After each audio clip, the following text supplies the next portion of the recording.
I'm Megan, I'm Christy. and we are Homebrew. Murder Crew.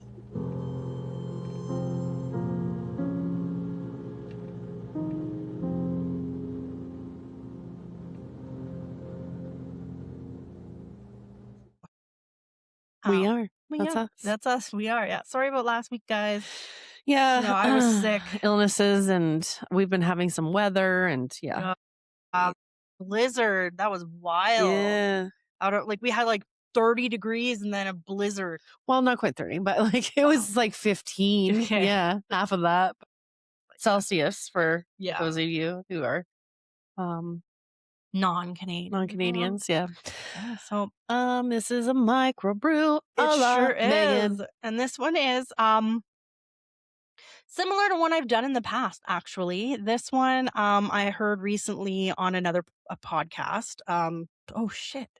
I gotta Google it. I'm so sorry. I have to. No, that's okay. Actually, while you do that, I just wanted to say that like lately I've been doing episodes that or like thinking of episodes that I want to do that all these other podcasts are covering that I listen to. Like it's, and actually I was because the last episode that I did was Kenneth Parks, and I think that was a microbrew, right? Yeah. And the sleepwalking murder or whatever. And there is a podcast out there that I seen today that and I don't know when that released, but like February 8th they did the same fucking episode. That's wild. That was like when I did the yogurt shop murders. Yeah. And like all of a sudden somebody else big did it. And then there was a documentary put out about it on Netflix. And then it got solved, which is crazy. But like, totally a coincidence. I'm not trying to take credit for it. But it's just that, like, I mean, obviously the true crime podcast, it's super oversaturated. It is, yeah. And I'm just wondering when I released that episode. We try really hard to find cases that aren't going to be like recently heard on other podcasts. Obviously, we want to and we don't listen to every single true crime podcast out there, so like we don't necessarily know. But mine was mine released February 17th, so it was actually like a week or two after they released theirs. But that is not like did not steal the idea from them. I can't even tell you what podcast that was. Yeah. But. So I heard about this one on actually Scary Interesting Podcast, which is also a YouTube channel. I have to follow that. I went back and started listening from the beginnings. That episode that I was listening to while I was working, so I'm not 100% sure which episode it was, but it was one of the first episodes available to you on Spotify from 2023. So it's not like they covered it and then I'm covering it right away. I love it. Joanne actually showed them to me. Showed him to me at work. I need to meet this guy because he awesome. Sounds like just so obviously up our alley because you guys are friends. So he's interesting. Yeah. He's not really into like what we are, but does he listen to us? No. No. Joanne. But he does. He likes to listen to me tell him about our cases we cover. Yeah.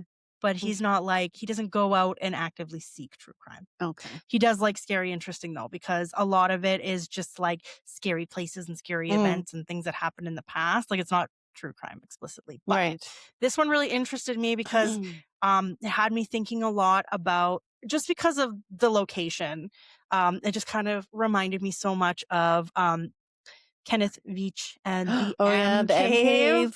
So I wanted to cover this one because it's kind of fun. I love that episode, by the way. That was so good. Yeah. This one is this one is about Devil's Hole. I think I told you about that. Sounds sexual. Because the thing, like this one just really blew my mind because I was like working away and I was listening to him talk in my ear. And when he started talking about this one and about the event that happened where obviously some people went to this place. It's called Devil's Hole in Death Valley. Like, yeah, that's there's so many. Were we talking about this? Yeah, I think I brought it up. Yeah. I told you about it. It was last time we recorded. Yeah. I was like, I'm going to cover it because it's kind of like a little bit different. It's California, right? Nevada. Nevada. Yeah, okay. Nevada. I think it might stretch. Yeah. California. But yeah. Nevada. So that's also where the M Cave was also in Nevada. Is it Nevada or Nevada? Oh God, I call it Nevada, but I think it's Nevada. I'm so sorry. I think it's actually Nevada. Is it Nevada? I don't know. You know what? I apologize if I'm wrong, but I've always called it Nevada. So I'm going to continue calling it Nevada. But so wanted to start off this MICROBREW by just giving you guys a little bit of an idea of Devil's Hole so that just to kind of get you in the mindset to see if you can put yourselves into the shoes of the people that I'm going to tell you about after. But so Devil's Hole is a structural fissure. Fissure. Fissure. Yeah. Fissure. Is it Fissure? It's Fissure. Oh my God. I've said it wrong like my whole life. So Fissure, formed approximately 60,000 years ago when the roof of a deep limestone cavern collapsed inward due to seismic activity. It is located in the Amargosa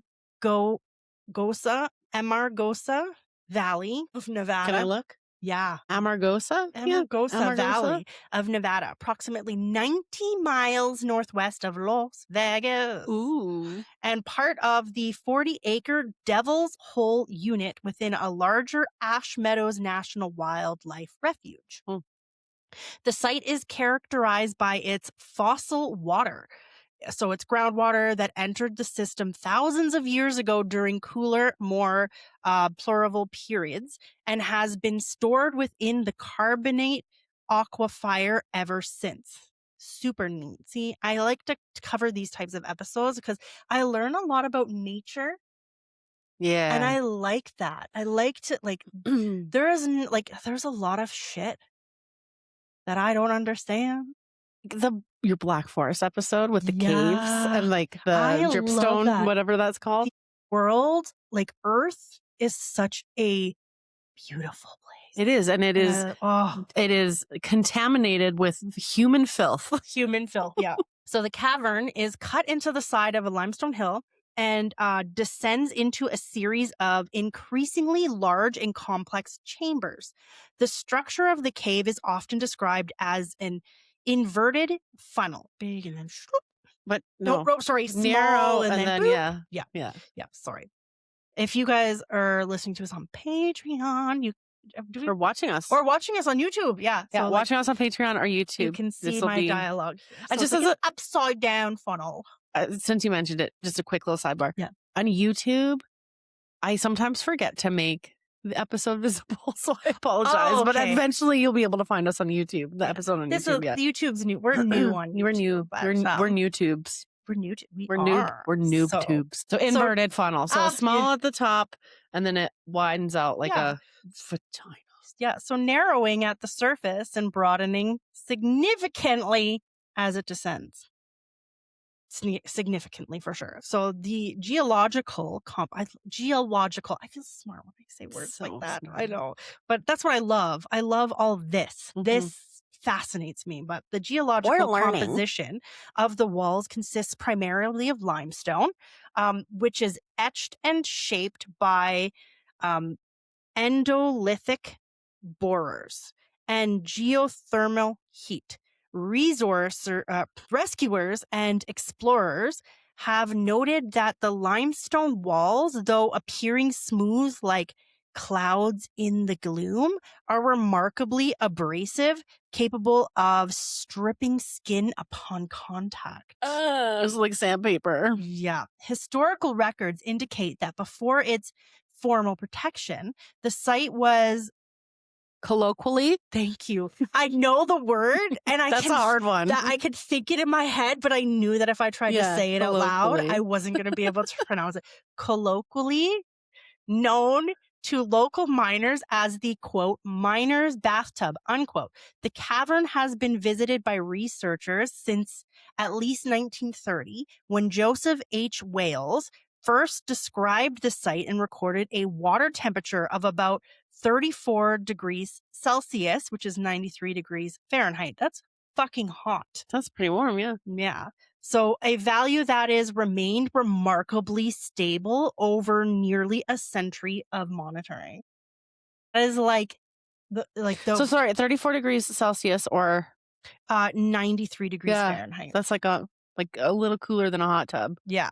A little bit cooler than a hot tub, and it's like consistent, and it's like the water. But to be that naturally that temperature, and that's it's crazy. stayed consistent like the entire time that they have. It's like a natural hot spring kind of. Yeah. So one of the most remarkable characteristics of Devil's Hole is, I love the name, it's moist. function as a natural seismograph. Ooh. Despite being located deep within the Nevada desert, the water levels respond to tectonic activity thousands of miles away. This phenomenon, known as a siege, occurs when seismic waves from large earthquakes cause the water in the pool to slosh violently. Sloshing in the Devil's Hole. So a couple of those documented events include 2012 when Oaxaca earthquake, a magnitude 7.4 earthquake in Mexico, approximately 2,000 miles away, caused a, quote, desert tsunami, unquote, in the hole. What? In the hole. Oh, Mexico got that hole wet. In 2022, Western Mexico earthquake, a magnitude 7.6 earthquake, caused a 4-foot siege. It's like, was it like a geyser? Yeah. Or like it came out of the ground? Yeah. Out of the little hole? Yeah, let's Google what a siege is, because I think that's what it is. But I mean, like, this is. I don't really like the words of like sloshing and the Devil's Hole put together, but like we're here. It is what it is. But siege. So siege is a standing wave or sloshing effect that occurs in enclosed or partially enclosed bodies of water, such as lakes, reservoirs, bays, or harbors. But this is literally a hole in the ground. Yeah. And it caused the like whoosh, whoosh, whoosh over the sides of the hole. Sorry. We are adults, I promise. Oh. So let's get it on. Seismic activity from as far away as Indonesia, Japan, and Chile has been observed to cause water level fluctuations of up to 2 meters in Devil's Hole. You could call it in Nevada. Like, that's crazy. Nevada. Sorry, Nevada. You could call it Mr. Worldwide. Yeah, that's crazy. Like, none of the other bodies of water around it are affected by it, but this hole in the ground in Nevada. I fucked you up, didn't I? You did fuck me up. I fucked you up. In Nevada is like, I don't like that. It's such a mystery. I love it. So the connectivity suggests that the Ash Meadows groundwater system is part of a far more expansive and interconnected regional aquifer than initially theorized. The fossil water found in the hole entered the groundwater system thousands of years ago, indicating a vast and ancient recharge zone that extends more than 100 miles to the northeast. Devil's Hole is the only natural home, is also the only natural home of the Devil's Hole pupfish. So this fish exists nowhere else. Think about what does this look like? So I'm going to describe it. Okay. So you can get the picture. Yeah, get the picture ready. But I will start describing it before you show it. For our listeners who don't see this. So perhaps the rarest and most geographically restricted fish species on Earth. This species has been isolated within the cavern for a period of estimated 10,000 to 60,000 years. What? During which it has evolved distinct morphological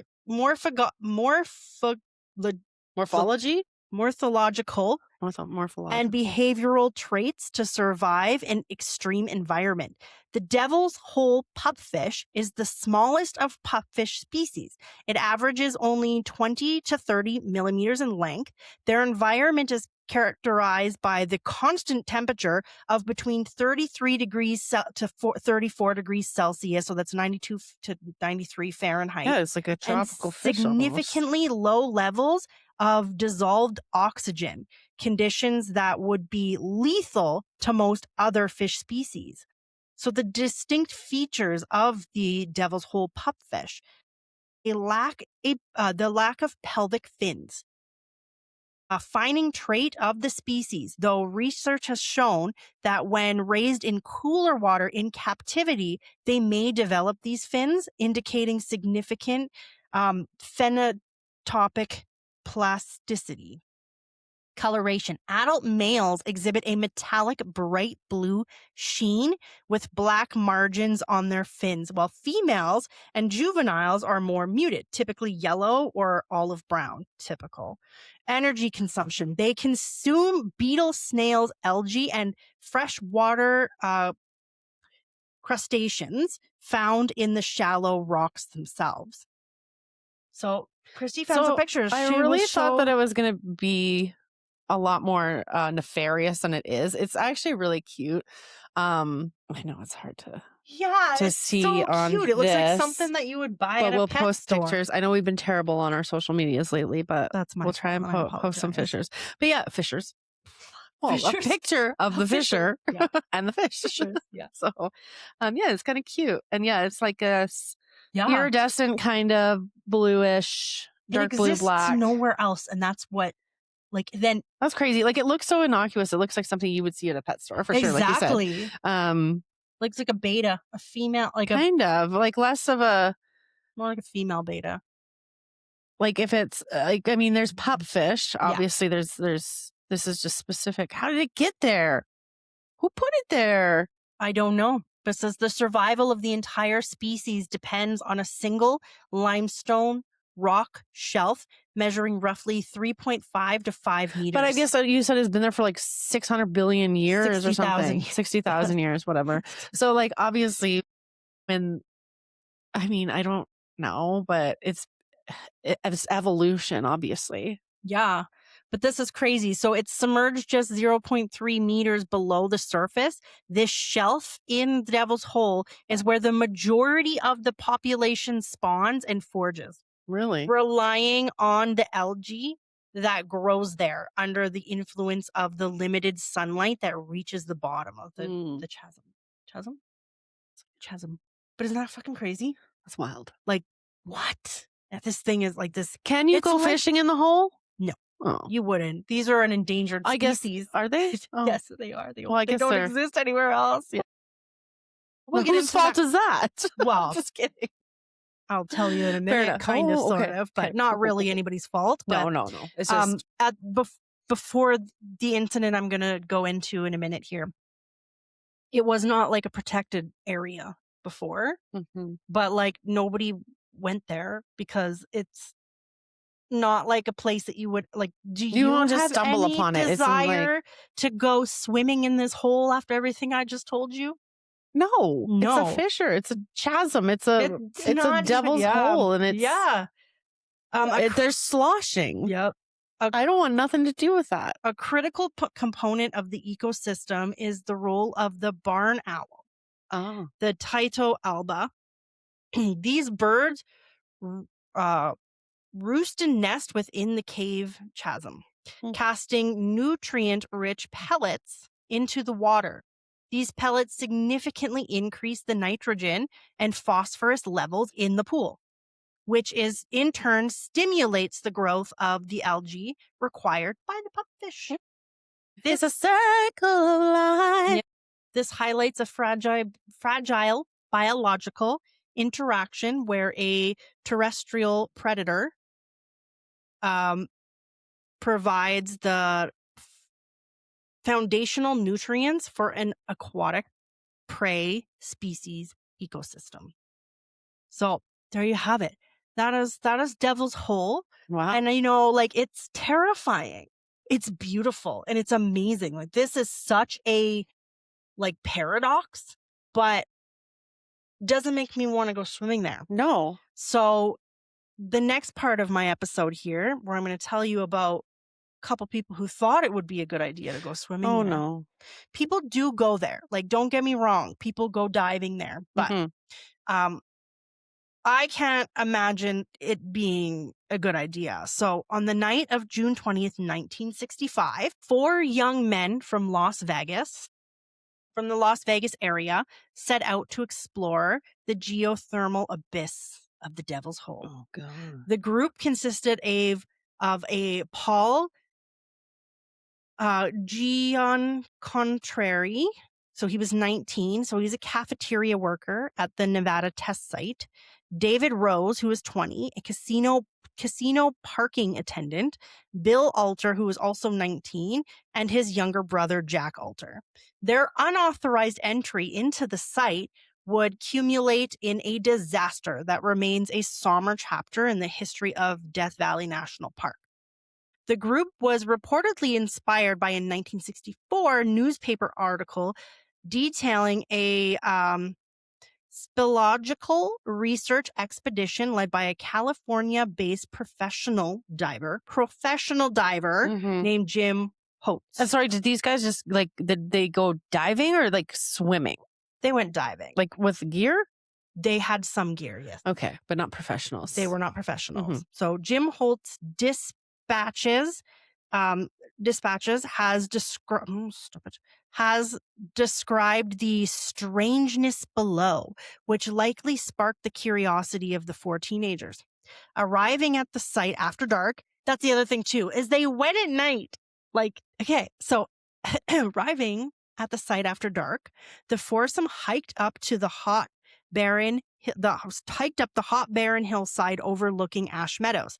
They ignored multiple warning signs and fenced enclosures, scrambling underneath the barrier to reach the 30-foot rocky slope that led to the water's edge. Equipped with rudimentary scuba gear, frequently referred to as, quote, aqua lungs, unquote, Paul, David, Bill entered the 92 degrees Fahrenheit water without wetsuits.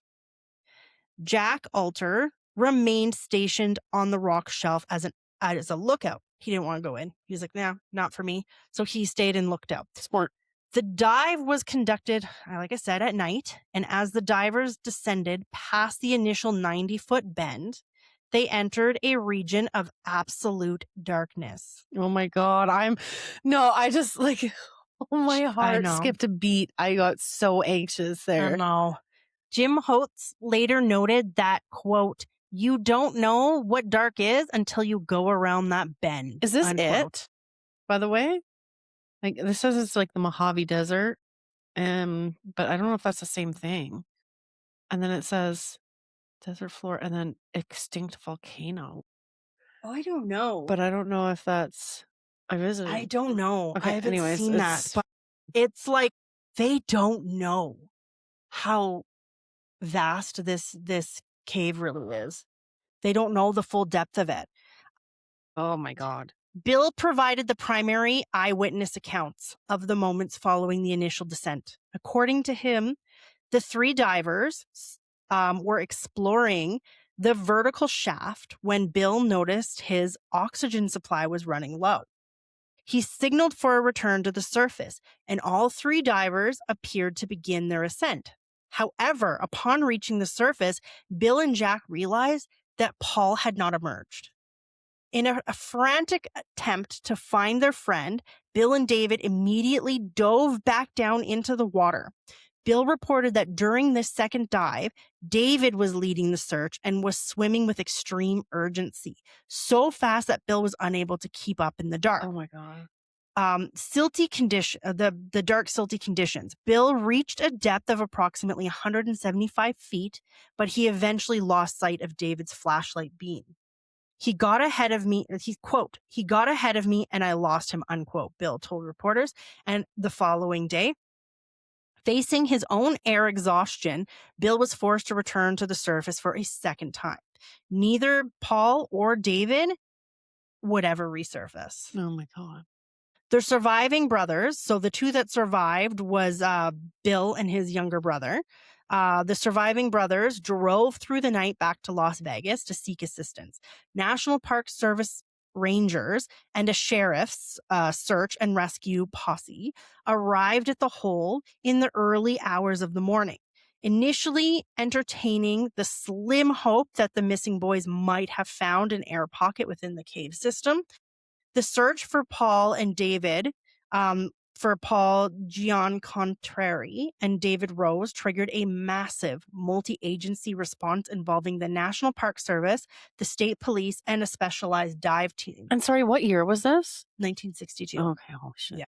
A central figure of the search was Jim Houtz, the professional diver whose previous expedition had inadvertently inspired the teenagers to take the dive in Devil's Hole. Jim was flown to the site to lead a 5-man dive team. A Navy-trained diving and underwater demolitions expert. Jim possessed an unmatched understanding of the cavern's architecture. He and his team worked in a 105-degree desert heat on the surface, preparing for the physiologically taxing environment of the 92 degrees Fahrenheit water. Jim organized the recovery mission using a relay system, with divers stationed at 2 separate junctions to handle decompression issues as the lead team descended. This structured approach was necessary, given the depth and extreme darkness of the cavern. The team first focused on the, quote, Brown's Room, unquote, an air-filled chamber located approximately 150 feet northeast of the entrance, reachable through a narrow side tube. Despite a thorough search of the grotto, no signs of the boys were found. Yeah, grotto. As the divers pushed deeper, they began to encounter the physical remains of the boys' gear. Oh, no. At a depth of roughly 100 feet, they found a dive chart and a fading flashlight that had been tied to a rock ledge. Further descents to the, quote, last little ledge, unquote, at about 325 feet, revealed more equipment, a dive mask with a snorkel attached and a single fin. It was at the 350-foot mark that Jim encountered the transition into a massive, unmapped space he termed the, quote, infinity room, unquote. Oh my God. He described the stone at the depth as exceptionally beautiful, exhibiting hues of green, blue, and bronze, but noted that the cavern opened up so wide that if you shined your light in any direction, the walls are so far away that initially it looks like you're shining a light into infinity. Oh. During the recovery effort, Jim and his partner attempted to determine the depth of the infinity room. Without entering it. They lowered a weighted depth line from the 315-foot start of the opening. They let out 932 feet of cable. Oh my God. Without hitting the bottom of the chamber. This confirmed that Devil's Hole possesses a total length of at least 1,247 feet from the surface. Oh my God. Least. Isn't that? Yeah. So yeah, I'm looking at these maps. As you're talking, because I love visual while you're talking about these things. Like, so yeah, there's like, it goes, like you said, a reverse funnel. So there's the opening, which is like, it's not a hole, but it's like a fissure. So it's like a crack essentially. Yeah. But it's still like, and then it expands. And then there's that so then there's the spawning shelf up there, and then that's where people enter. And then there's a very narrow, you go down, and then there's this narrow entrance where you can go up to they call it the Brown's Room. Yeah. And there's an air pocket there. Isn't that crazy? But then there's all these other little tunnels and stuff. And then there's like this huge chasm that, exceeds 300 feet. And it's just like infinite. Infinity oh my room. God. Yeah.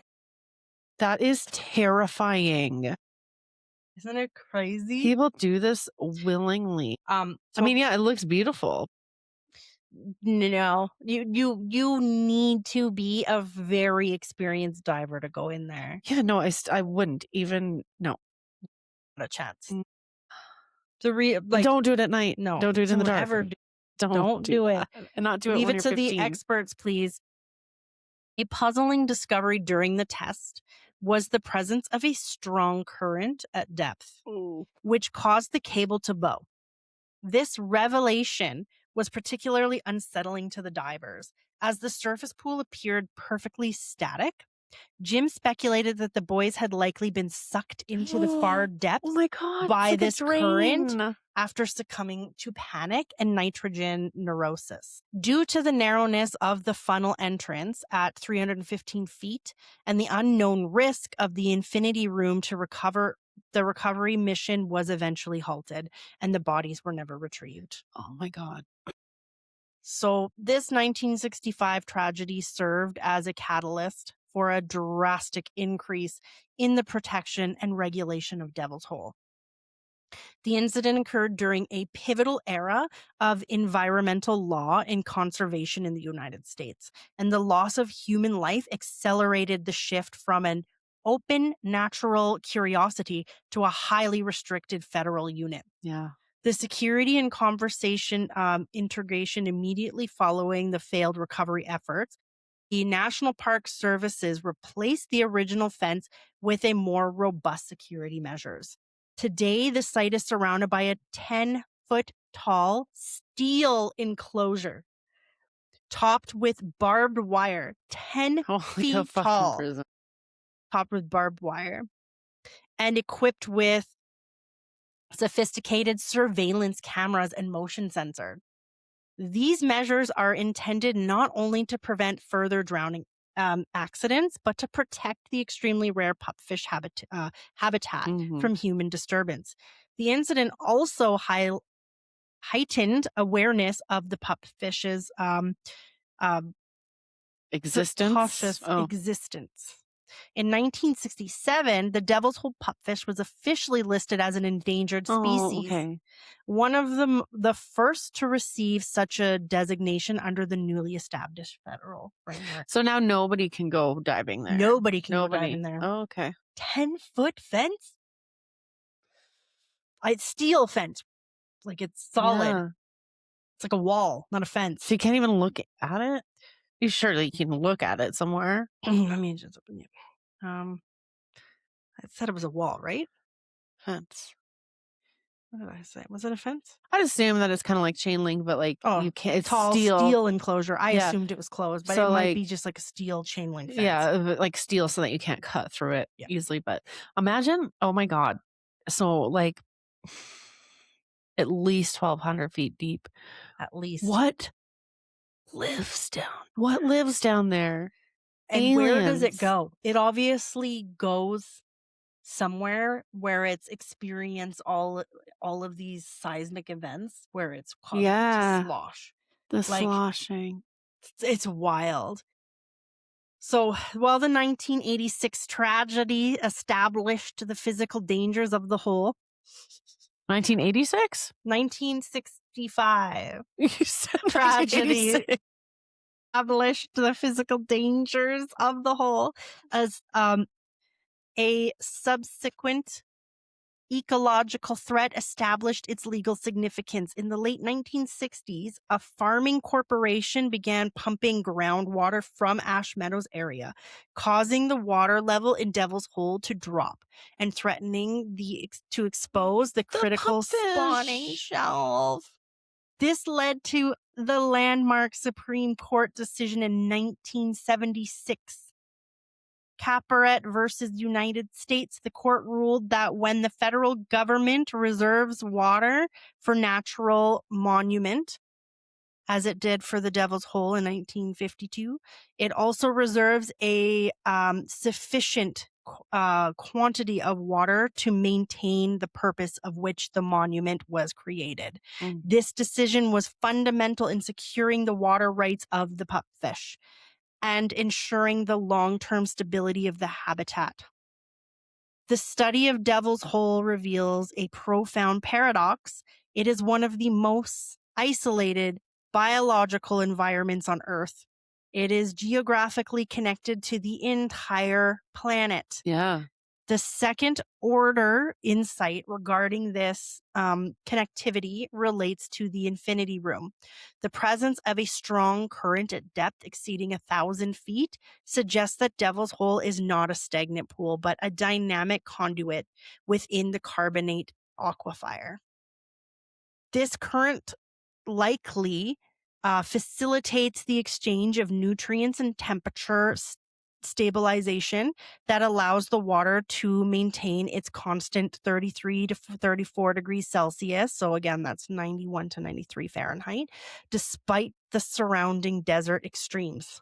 Mm-hmm. Furthermore, the sloshing, Christy's new favorite word, caused by distant earthquake provides a critical ecological service. These sea vents flush algae and debris off the shallow shelf, essentially cleaning the pupfish habitat and redistributing nutrients into the deeper cavern. Without these periodic global seismic events, the localized shelf ecosystem might become choked with biological material, providing that the survival of the tiny fish in Nevada is Nevada. Nevada is inextricably linked to the movement of tectonic plates in Japan or Chile. That's crazy. Yep. The enduring challenge of managing such a site was highlighted as recent as April 2016 when 3 intoxicated men broke into the enclosure. One individual stripped naked and swam in the pool, stomping over the critical spawning shelf during the peak breeding season. Oh my God. This incident resulted in the death of at least one pupfish and led to felony charges. In illustrating that even the modern security, the site remains vulnerable to human mischief. Because we're the worst. Similar to that which led to the tragedy of 1965. So, Devil's Hole remains a site of profound duality.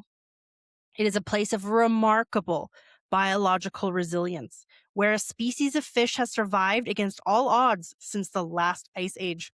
Yet, it also a site of tragic human frailty. The 1965 incident serves as a permanent reminder of the dangers inherent in the unknown. The testimonies of Bill Alter and Jim Houtz paint a picture of a subterranean world that is as indifferent as it is beautiful. A skylight to the water table that opens into an abyss of infinite proportions. Today, the site is a monument to both the protection of life and the respect for nature's lethality. The ongoing recovery of the pupfish population, reaching a 25-year high in 2024. Get it, pupfish? Demonstrates that the success of the legal and conservation frameworks birthed in the wake of the 1965 tragedy and the subsequent groundwater battles. Nevertheless, the bodies of Paul and David remain somewhere in the infinity room, ever a part of the vast and mysterious aquifer that sustains one of the world's rarest treasures. The 1,247-foot plus depth of Devil's Hole represents not just a geological mystery, but a boundary between the world of sunlight and a vast, ancient, and ultimately unreachable subterranean sea. I mean, at least they didn't call it the Devil's Gash. Show you the Devil's Hole. That's so interesting, man. Caves are fucking scary. And like, oh man, I have chills. Like, I mean, these poor boys, but that was dumb, man. That was so dumb. Yeah. And leave the pupfish alone, you guys. Don't go fucking with them. It's wild to me with such a mysterious place that there hasn't been more. Yeah. Dumbasses going out there. I think it's just because it's probably just so remote. Yeah. Like, and you can't just be wandering the desert to like in Nevada. You would die unless you know exactly where you're going. Right. But it's just, I mean, I don't know how far it is from a parking lot. No. You know what I mean? Like, who knows? I don't either. I'd be interested to see it on a map in comparison to like, you know, but Las Vegas or whatever. Or even like Google Earth. Yeah. I wonder where it is in like in proximity of the M Cave. Yeah. Look, Nevada goes so hard with its like, there's nothing ever happens in Nevada, I feel like. Yeah. Unless it's in Vegas, but anyway. There's like Vegas and Rio, and like, what else is there? I don't know. I don't know. Googling it. She's Googling it. Yeah, you guys, definitely, you're going to have to check out our socials for this one, because this type of shit is crazy. But why is there pictures of people in 2022 in the cave, in the water? I don't know. I'd have to fact check that. Like, it's just they might be researchers. Oh, yeah, because they do. They are continuing to monitor the pupfish and monitor what's going on there, right? And that makes sense. Yeah, this is scary. Couldn't be me. Yeah, but anyways, there you have it. I thought this would be a good episode to cover. Yeah, that was fun. Thank you for listening. You know where to find us on our socials. Yeah. So stay tuned for our full length episode, which will be coming out in a couple of days. Thursday. So thanks again for listening, and stay tuned. Yeah. And don't go into any mystery phenomenal caves. Just sloshing holes. Gashes. Devil's gashes. All right, guys. Thanks. Bye. Bye.